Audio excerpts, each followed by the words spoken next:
Hello student, कैसे हो आप सब स्टूडेंट। आज की इस वीडियो में हम बात करने वाले हैं क्लास 12 के हिस्ट्री पेपर के बारे में, जो कि आप लोगों का एग्ज़ाम काफ़ी ज़्यादा निकट आ चुका है। तो इस समय मैं आपके लिए लेकर आया हूँ क्लास 12 के 60 क्वेश्चन का जो है टेस्ट सीरीज़, जो कि आप लोगों के लिए काफ़ी ज़्यादा इंपॉर्टेंट रहने वाला है।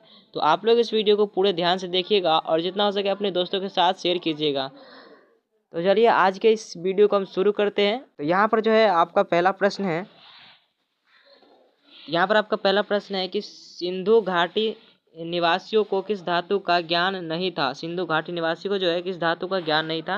यहाँ पर आपके ऑप्शन है सोना, चांदी, लोहा और तांबा। तो यहाँ पर आपका उत्तर क्या होगा आप लोग कमेंट कीजिएगा और जितना हो सके अपने दोस्तों के साथ शेयर जरूर कीजिएगा। तो चलिए यहाँ पर इसका उत्तर जानते हैं। तो सिंधु घाटी निवासियों को किस धातु का ज्ञान नहीं था। तो यहाँ पर जो इसका सही उत्तर हो जाएगा ऑप्शन नंबर यहाँ पर हो जाएगा, क्या होगा, सी हो जाएगा। क्या होगा, सी होगा। तो जिन लोगों का जो है सी ऑप्शन होगा उन लोगों का एकदम करेक्ट आंसर हो जाएगा। चलिए यहाँ पर अगला प्रश्न है।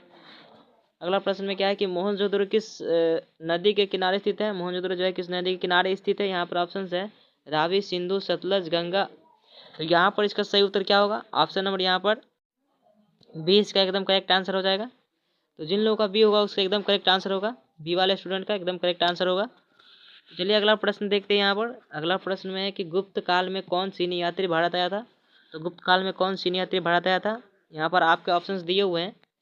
तो यहाँ पर जिसका सही उत्तर हो जाएगा क्या होगा, ऑप्शन नंबर यहाँ पर बी हो जाएगा, फरहान। तो जिन लोगों का ऑप्शन नंबर बी होगा उनका एकदम करेक्ट आंसर होगा, बी वाले स्टूडेंट का एकदम करेक्ट आंसर होगा। चलिए अगला प्रश्न देखते हैं। यहाँ पर अगला प्रश्न में कि इंडिका के लेखक कौन है। तो इंडिका के लेखक कौन है। यहाँ पर ऑप्शन है कौटिल्य, मेगास्थनीज, अल्बर्टोनी, इनमें से कोई नहीं।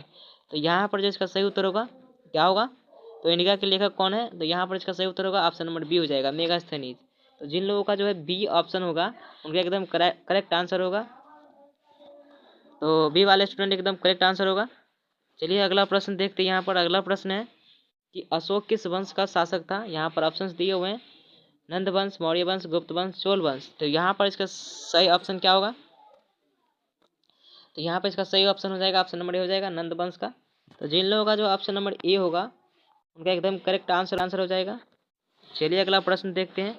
यहाँ पर अगला प्रश्न है कि पुराण की संख्या कितनी है। यहाँ पर पुराण लिखा हुआ है, तो पुराण की संख्या कितनी है। यहाँ पर ऑप्शन है 16, 18, 19, 20। तो यहाँ पर इसका सही ऑप्शन क्या होगा, तो यहाँ पर सही ऑप्शन ऑप्शन नंबर बी हो जाएगा।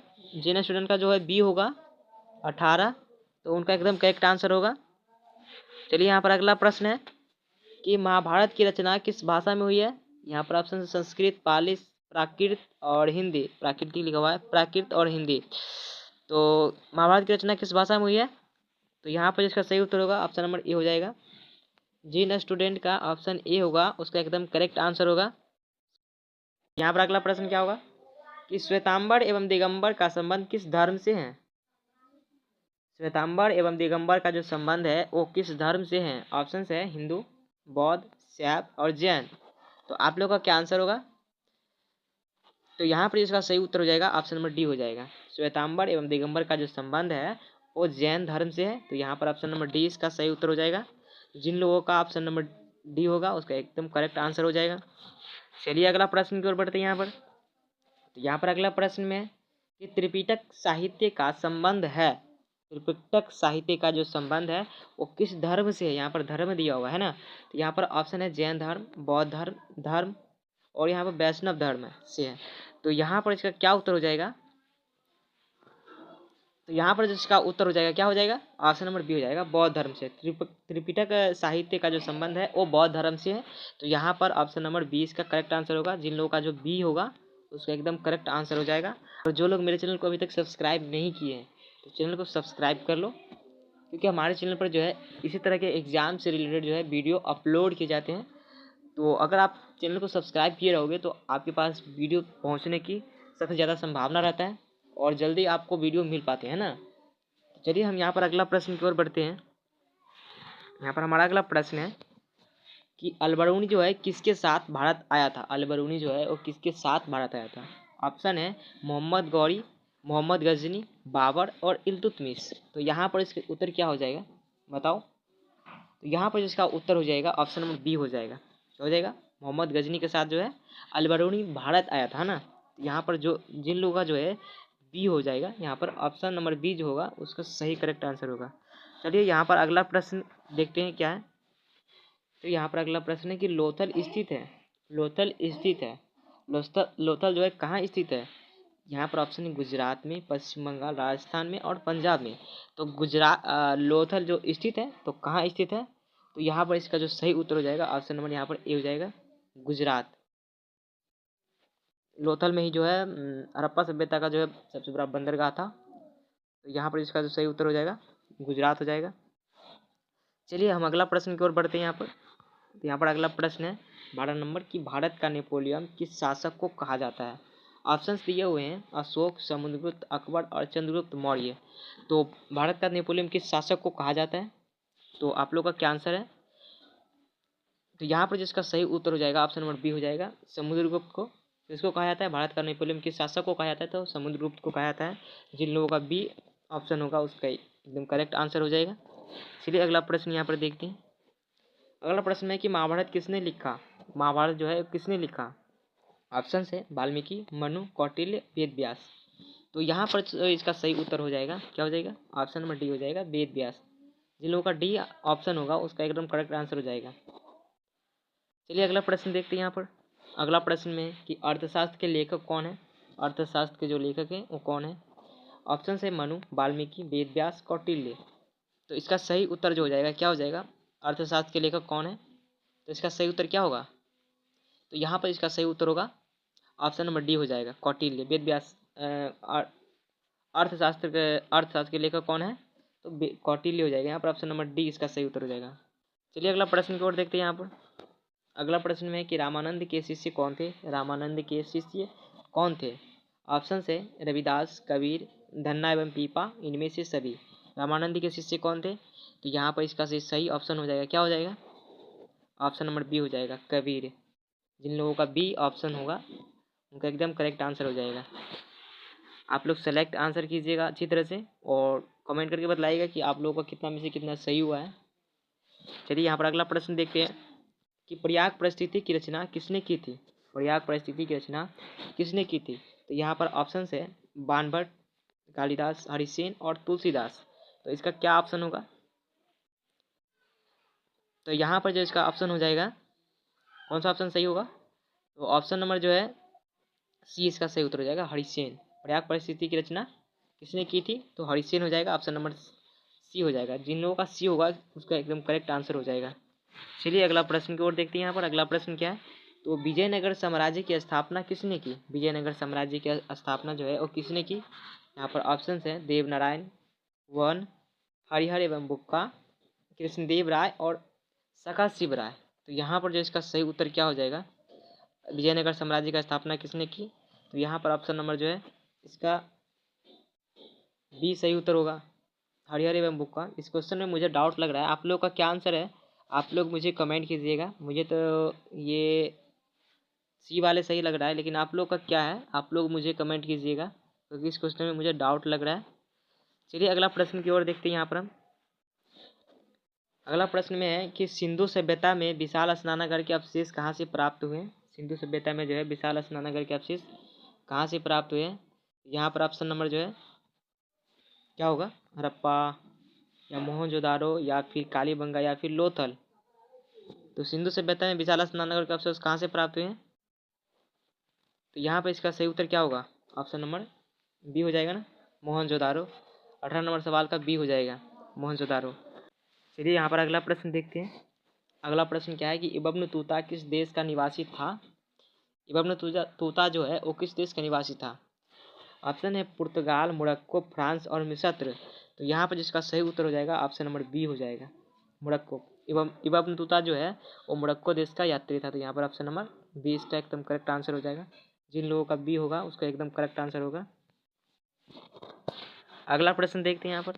तो यहाँ पर अगला प्रश्न है कि कुतुब मीनार का निर्माण किसने शुरू किया। कुतुब मीनार का जो है निर्माण वो किसने शुरू किया था। यहाँ पर ऑप्शन है इल्तुतमिश, जलालुद्दीन खिलजी, कुतुबुद्दीन ऐबक और रजिया। तो यहाँ पर जो इसका सही ऑप्शन हो जाएगा क्या होगा, ऑप्शन नंबर यहाँ पर सी सही उत्तर हो जाएगा, कुतुबुद्दीन ऐबक, जिन्होंने कुतुब मीनार का निर्माण शुरू किया था। ऑप्शन नंबर यहाँ पर सी इसका सही उत्तर हो जाएगा। जिन लोगों का ऑप्शन नंबर सी होगा उसका एकदम करेक्ट आंसर हो जाएगा। चलिए अगला प्रश्न यहाँ पर है कि उत्तर भारत में भक्ति आंदोलन का आरंभ किस संत ने किया। उत्तर भारत में जो है भक्ति आंदोलन का आरंभ किस संत ने किया। ऑप्शन से रामानंद, कबीर, चैतन्य, नानक।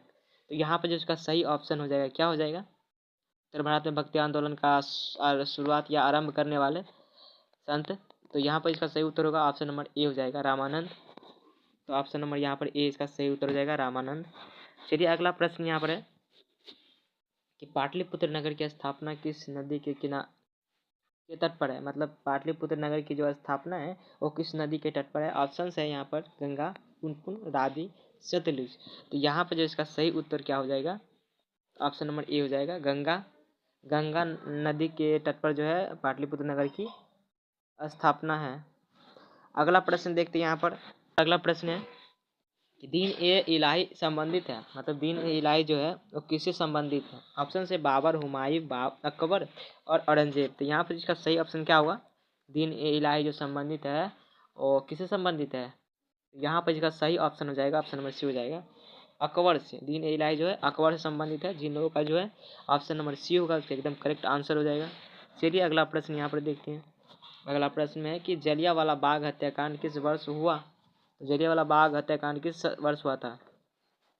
ऑप्शन है 1919 ईस्वी में, 1920 ईस्वी में, 1921 ईस्वी में, 1922 ईस्वी में। तो यहाँ पर जो इसका सही ऑप्शन क्या होगा, ऑप्शन नंबर यहाँ पर ए हो जाएगा 1919 ईस्वी में। जलियांवाला बाग हत्याकांड जो है वो 13 अप्रैल 1919 में हुआ था। तो यहाँ पर ऑप्शन नंबर जो है ए इसका सही ऑप्शन हो जाएगा। जिन लोगों का ये होगा उसका एकदम करेक्ट आंसर होगा।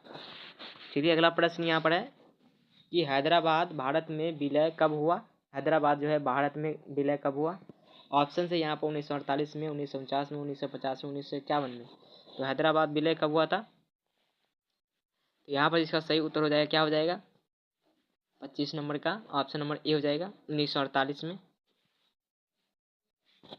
जिन लोगों का ए आंसर होगा एकदम करेक्ट आंसर हो जाएगा। अगला प्रश्न देखते हैं यहाँ पर अगला प्रश्न है कि राखल दास बनर्जी को मोहनजोदाड़ो के अवशेष किस वर्ष मिले।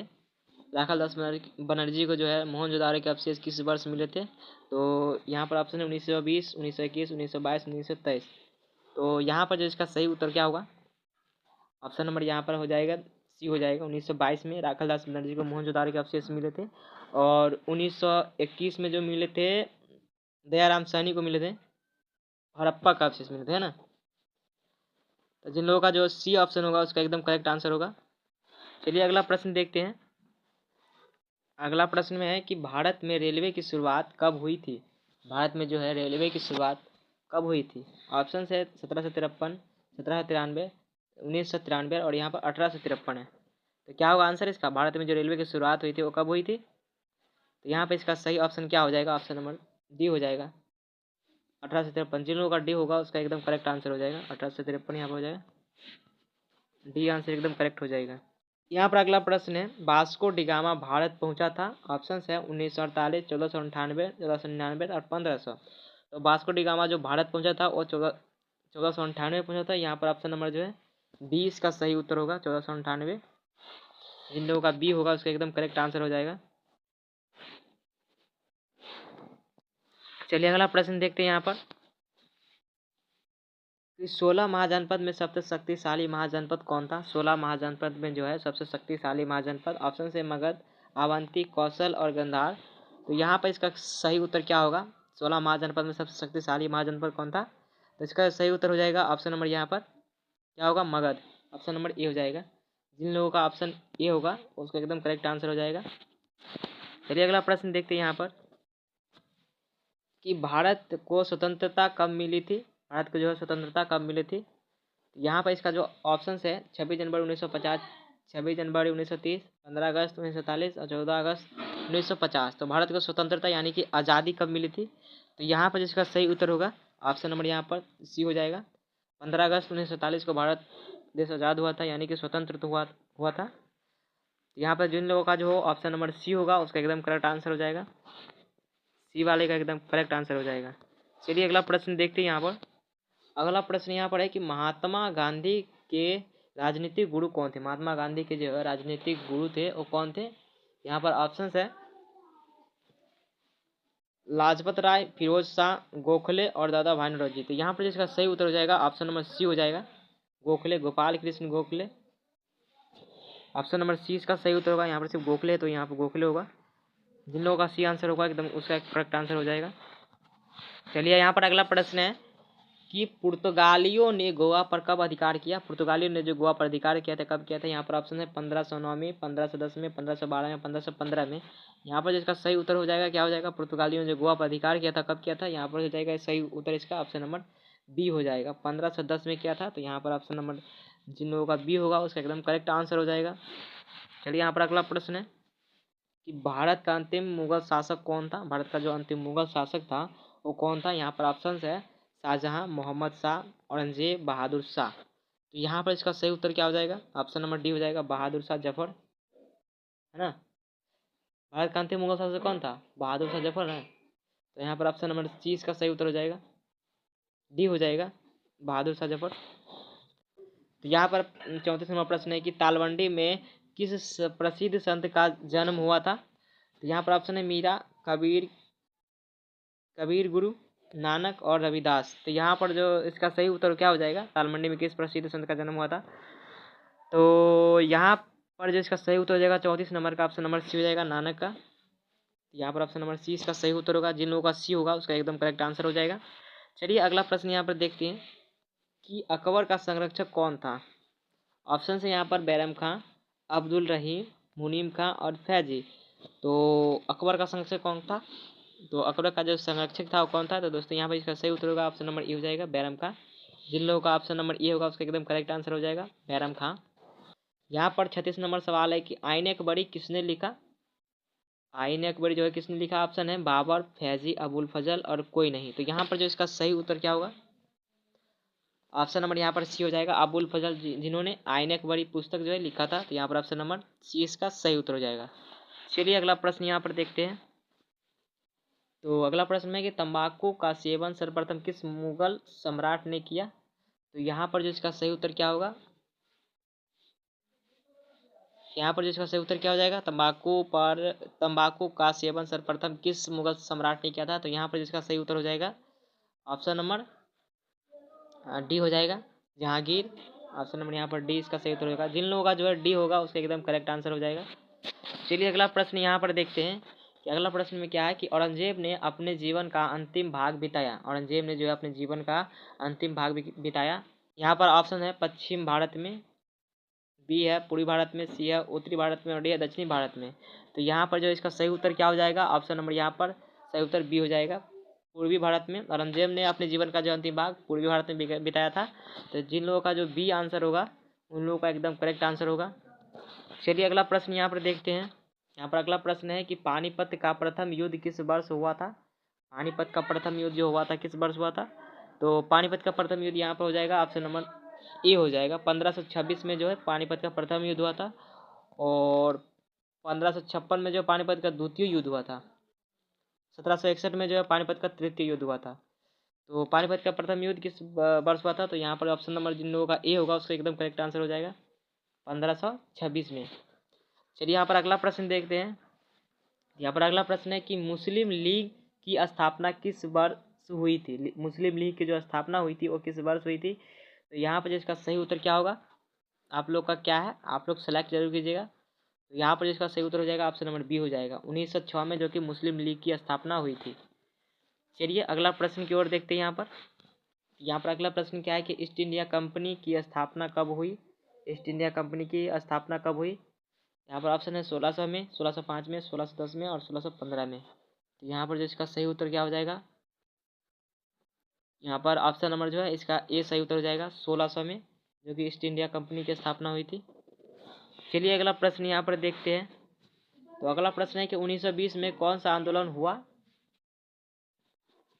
तो यहाँ पर ऑप्शन है खिलाफत, असहयोग, और सी में है सविनय अवज्ञा और डी में है भारत छोड़ो। तो 1920 में कौन सा आंदोलन हुआ था। तो यहाँ पर इसका सही उत्तर हो जाएगा ऑप्शन नंबर यहाँ पर बी हो जाएगा, असहयोग आंदोलन। यहाँ पर सहयोग लिखा हुआ, असहयोग आंदोलन होगा। जिन लोगों का बी आप ऑप्शन होगा उन लोगों का एकदम करेक्ट आंसर हो जाएगा। चलिए यहाँ पर अगला प्रश्न देखते हैं कि डोंडी जो है, डोंडी किस राज्य में स्थित है? डोंडी जो है किस राज्य में स्थित है? ऑप्शन है उत्तर प्रदेश, बिहार, गुजरात, पंजाब। तो इसका जो सही उत्तर क्या हो जाएगा? डोंडी किस राज्य में स्थित है? तो ऑप्शन नंबर इसका जो है सी सही उत्तर हो जाएगा, गुजरात में। यहाँ पर ऑप्शन नंबर सी सही इसका सही उत्तर हो जाएगा। जिन लोगों का जो ऑप्शन नंबर सी होगा उन लोगों का एकदम करेक्ट आंसर होगा। यहाँ पर अगला प्रश्न है, यहाँ पर है 44 नंबर कि पुणे समझौता किस वर्ष हुआ? पुणे समझौता जो है वो किस वर्ष हुआ?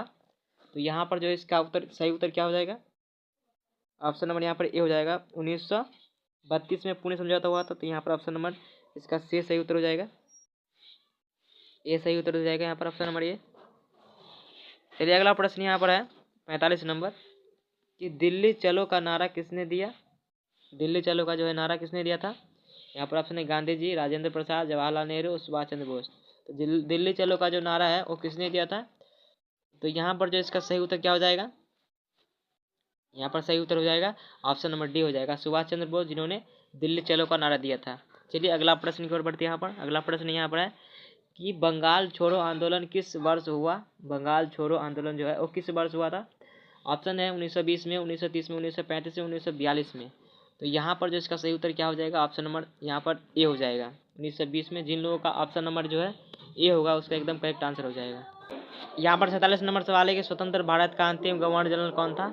यहाँ पर ऑप्शन है लॉर्ड माउंटबेटन, लॉर्ड कर्जन और सिराज गोपालाचारी, और डी है इनमें से कोई नहीं। तो यहाँ पर जिसका सही उत्तर क्या हो जाएगा? तो यहाँ पर जिसका सही उत्तर हो जाएगा ऑप्शन नंबर यहाँ पर जो है बी सही उत्तर हो जाएगा, लॉर्ड कर्जन। तो यहाँ पर ऑप्शन नंबर बी इसका सही उत्तर हो जाएगा। चलिए अगला प्रश्न की ओर बढ़ते हैं। यहाँ पर तो अगला प्रश्न में है कि संविधान सभा के प्रारूप समिति के अध्यक्ष कौन थे? संविधान सभा के प्रारूप समिति के अध्यक्ष कौन थे? यहाँ पर ऑप्शन है राजेंद्र प्रसाद, जवाहरलाल नेहरू, सरदार पटेल और बी आर अम्बेडकर। तो यहाँ पर जिसका सही उत्तर क्या हो जाएगा? ऑप्शन नंबर डी इसका सही उत्तर हो जाएगा, बी आर अम्बेडकर। संविधान सभा के प्रारूप समिति के अध्यक्ष जो है बी आर अम्बेडकर थे। तो यहाँ पर ऑप्शन नंबर डी इसका सही उत्तर हो जाएगा। चलिए यहाँ पर अगला प्रश्न यहाँ पर है कि बिहार में चंपारण सत्याग्रह कब शुरू हुआ? तो बिहार में जो चंपारण सत्याग्रह कब शुरू हुआ? तो यहाँ पर ऑप्शन है 1905 में, 1912 में, 1917 में, 1925 में। तो यहाँ पर जो इसका सही उत्तर हो जाएगा ऑप्शन नंबर यहाँ पर सी सही उत्तर हो जाएगा, 1917 में। बिहार में चंपारण सत्याग्रह कब शुरू हुआ था? 1917 में। जिन लोगों का जो है सी ऑप्शन होगा उन लोगों का एकदम करेक्ट आंसर होगा, सी वाले एकदम करेक्ट आंसर होगा। चलिए अगला प्रश्न यहाँ पर देखते हैं। यहाँ पर अगला प्रश्न है कि संथाल विद्रोह का नेता कौन था? तो संथाल विद्रोह का जो नेता है ऑप्शन है यहाँ पर है सीधो, कालीराम, बिरसा मुंडा और इनमें से कोई नहीं। तो यहाँ पर इसका सही उत्तर हो जाएगा ऑप्शन नंबर सी जो हो जाएगा, एकदम करेक्ट आंसर हो जाएगा, बिरसा मुंडा। जिन लोगों का ऑप्शन नंबर सी होगा उन लोगों का जो है एकदम करेक्ट आंसर होगा। दोस्तों आपको कुछ बैकग्राउंड साउंड आपको आता होगा तो दोस्तों इसके लिए मैं क्षमा चाहता हूँ, क्योंकि ये साउंड जो है 4-5 दिन से मेरे अड़ोसी पड़ोसी में जो है चलता है। इससे मैं वीडियो नहीं बना पा रहा हूँ क्योंकि अभी बंद था, फिर देखिए आप चालू हो गया, तो इसके लिए सॉरी चाहता हूँ। चलिए यहाँ पर अगला प्रश्न हम देखते हैं। तो यहाँ पर हमारा अगला प्रश्न है कि अस्थायी बंदोबस्त कहाँ लागू किया गया? तो अस्थायी बंदोबस्त जो है कहाँ लागू किया गया? ऑप्शन है बंगाल में, पंजाब में, मुंबई में, इनमें से सभी। तो यहाँ पर जो इसका सही उत्तर क्या हो जाएगा? आप लोगों का क्या होगा? आंसर कमेंट जरूर कीजिएगा। तो यहाँ पर जो इसका सही उत्तर हो जाएगा ऑप्शन नंबर ए हो जाएगा, बंगाल में। अस्थायी बंदोबस्त कहाँ लागू किया गया? तो बंगाल में। तो ऑप्शन नंबर यहाँ पर ए इसका सही उत्तर हो जाएगा। जिन लोगों का ऑप्शन नंबर ए होगा उनको एकदम करेक्ट आंसर हो जाएगा ऑप्शन नंबर ए। चलिए अगला प्रश्न यहाँ पर देखते हैं। अगला प्रश्न है कि बिहार में 1857 के विद्रोह का प्रमुख नेता कौन था? 1857 के विद्रोह का प्रमुख नेता कौन था? यहाँ पर है पीर अली, बी है कुंवर सिंह, सी है दिलीप सिंह और डी है बाजीराव। तो यहाँ पर इसका सही उत्तर क्या हो जाएगा? ऑप्शन नंबर यहाँ पर जो है बी इसका सही उत्तर हो जाएगा, Kunwar Singh. Option number B जिन लोगों का होगा उन लोगों का एकदम करेक्ट आंसर हो जाएगा। चलिए अगला प्रश्न यहाँ पर देखते हैं। तो यहाँ पर अगला प्रश्न में है कि रूस में भारत विद्या का जनक किसे कहा जाता है? तो रूस में जो है भारत विद्या का जनक किसे कहा गया जाता है? तो यहाँ पर ऑप्शन नंबर यहाँ पर ए है निकोलस कोंटी, यहाँ पर जी एस लिबिदेव, ए और बी दोनों, और डी में है इनमें से कोई नहीं। तो यहाँ पर जिसका सही उत्तर क्या हो जाएगा? 53 नंबर का ऑप्शन नंबर बी इसका सही उत्तर हो जाएगा, जी एस लिबिदेव। तो जिन लोगों का जो है ऑप्शन नंबर यहाँ पर बी होगा उनका एकदम करेक्ट आंसर होगा, बी वाले का एकदम करेक्ट आंसर हो जाएगा। चलिए अगला प्रश्न देखते हैं। यहाँ पर कि तंबाकू पर किस शासक ने प्रतिबंध लगाया। तो तंबाकू पर किस शासक ने जो है प्रतिबंध लगाया। यहाँ पर ऑप्शन है अकबर, बाबर, जहांगीर और शाहजहां। तो यहाँ पर जिसका सही उत्तर हो जाएगा क्या होगा, ऑप्शन नंबर यहाँ पर सी हो जाएगा, जहांगीर, जो कि तंबाकू पर प्रतिबंध लगाया था। चलिए अगला प्रश्न यहाँ पर देखते हैं। तो अगला प्रश्न है कि आईन अकबरी कितने भागों में विभक्त है। आईन अकबरी जो है पुस्तक को कितने भागों में विभक्त है। ऑप्शन है 2, 3, 4 और 5। तो यहाँ पर इसका उत्तर होगा आईन अकबरी जो है कितने भागों में विभक्त है। तो यहाँ पर इसका उत्तर होगा ऑप्शन नंबर यहाँ पर सी हो जाएगा, 4 भागों में। आईन अकबरी पुस्तक जो है 4 भागों में विभक्त है। चलिए अगला प्रश्न हम देखते हैं। तो अगला प्रश्न में है कि 56 में अकबरनामा की रचना किसने की। अकबरनामा की जो रचना वो किसने की। ऑप्शन है अमीर खुसरो, अलबरूनी, इब्न बतूता और अबुल फजल। तो यहाँ पर जो इसका सही उत्तर क्या होगा, अकबरनामा की रचना जो है किसने की। तो यहाँ पर जो इसका सही उत्तर हो जाएगा ऑप्शन नंबर हो जाएगा डी हो जाएगा, अबुल फजल, जो कि अकबरनामा की रचना की थी। चलिए अगला प्रश्न यहाँ पर देखते हैं हम। तो अगला प्रश्न में है कि सिंधु सभ्यता में विशाल स्नानागार के अवशेष कहाँ से प्राप्त हुए। सिंधु सभ्यता में जो है विशाल स्नानागार के जो अवशेष प्राप्त हुए थे कहाँ से हुए थे। ऑप्शन से हड़प्पा, मोहनजोदारो, कालीबंगा और लोथल। तो यहाँ पर इसका सही उत्तर क्या हो जाएगा, ऑप्शन नंबर यहाँ पर बी हो जाएगा, मोहनजोदारो। ऑप्शन नंबर बी इसका सही उत्तर हो जाएगा। तो जिन लोगों का जो बी होगा उसका एकदम करेक्ट आंसर हो जाएगा, बी वाले स्टूडेंट के एकदम करेक्ट आंसर हो जाएगा। चलिए हम अगला प्रश्न की ओर बढ़ते हैं। यहाँ पर अगला प्रश्न है कि हड़प्पा सभ्यता का सबसे बड़ा नगर कौन है। तो हड़प्पा सभ्यता का जो है सबसे बड़ा नगर कौन होगा। ऑप्शन ए है मोहनजोदड़ो, कालीबंगा, लोथल, रंगपुर। तो यहाँ पर इसका सही उत्तर हो जाएगा, यहाँ पर सही उत्तर क्या होगा। तो यहाँ पर इसका सही उत्तर ऑप्शन नंबर ए हो जाएगा। हड़प्पा सभ्यता का सबसे बड़ा नगर जो है मोहनजोदारो है। तो यहाँ पर ऑप्शन नंबर ए इसका सही उत्तर हो जाएगा। जिन लोगों का ऑप्शन ए होगा उसका एकदम करेक्ट आंसर हो जाएगा।